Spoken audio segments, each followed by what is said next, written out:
রাজনীতি কি ঠিক পথে যাচ্ছে কিনা। আমরা তো আসলে রাজা ঠিক থাকে কিন্তু নীতি ঠিক থাকে না আমাদের।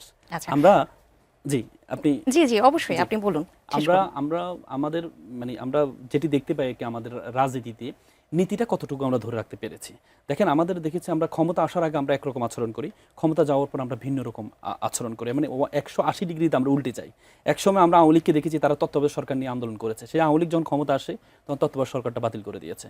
একসময় আমরা বিএনপিকে দেখেছি সবচেয়ে বেশি কথা বলেছে, ঘুম নিয়ে বেশি কথা বলেছে, তারা সবচেয়ে বেশি ভিক্টিমাইজ হয়েছে। বিএনপিকে দেখেছি আমরা, তারা দেখেছি স্থানীয় সরকারে তাদের নির্বাচিত সদস্য হইতো, পরবর্তীতে সরকারের অর্ডারের মাধ্যমে তাদের নির্বাচিত সদস্য বাতিল করে দেওয়া হতো। এই জন্য বিএনপিকে আমরা দেখছি তাদের 31 দফায় তারা বলেছে যে স্থানীয় সরকারকে তারা স্ট্রং করবে এবং স্থানীয় সরকারে কখনো মৃত্যুজনিত কারণ ছাড়া কখনো প্রশাসক নিয়োগ করবে না। কিন্তু ক্ষমতা আসার পর আমরা দেখেছি যে বিএনপিকে দেখেছি অন্তর্বর্তীকালীন সরকার যখন প্রশাসক নিয়োগ করছে তখন তারা বিরোধিতা করছে এবং কি বারবার বলছে যে প্রশাসক নিয়োগ করার সবচেয়ে বেশি বিরোধিতা বিএনপি করেছে। সে অধ্যাদেশটাকে হুবহু পাশ করে হুবহু পাশ করেছেন এবং কেউ সংসদে বিল আকারে উত্থাপন করে এটা পাশ করেছেন। এবং সামনে তাহলে এটা অ্যালার্মিং হবে কিসের জন্য, সামনে যদি কেউ নির্বাচিত হয়, সাপোজ এই যে বিভিন্ন সিটি কর্পোরেশন ইলেকশন হবে, নির্বাচিত যদি হয় তাহলে সরকার চাইলে যে কাউকে যে কোনো সময় তাকে বরখাস্ত করে দিতে পারবে। তাহলে যে জিনিসটা নিয়ে আপনি এতদিন পর্যন্ত ভিক্টিমাইজ হয়েছেন, সেই জিনিসটা নিয়ে যখন আপনি সেই জিনিসটাকে যখন আপনি ওন করে নিচ্ছেন, এটা আমাদের কাছে খুব রাজনীতিক যে নীতিটা নেই, এই নীতিটাকে আমাদেরকে খুব প্রশ্ন তোলে।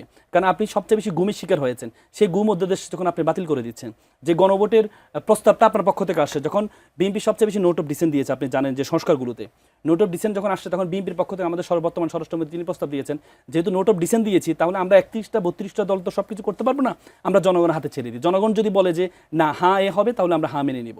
তাহলে যে স্বরাষ্ট্রমন্ত্রী বলছে, এখন স্বরাষ্ট্রমন্ত্রী সংসদে দাঁড়িয়ে কি বললেন, আমরা নির্বাচন হবে না, এই যে একটা ভয় পেয়েছিলাম, এই ভয়ের কারণে আমরা হ্যাঁ মেনে নিয়েছিলাম।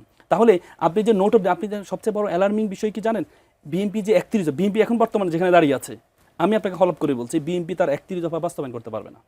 কেন 31 দফা বাস্তবায়ন করতে পারবে না? কারণ 31 দফার প্রথম, আপনার 2 মাসে বোঝার সময় হয়েছে। Morning shows the day.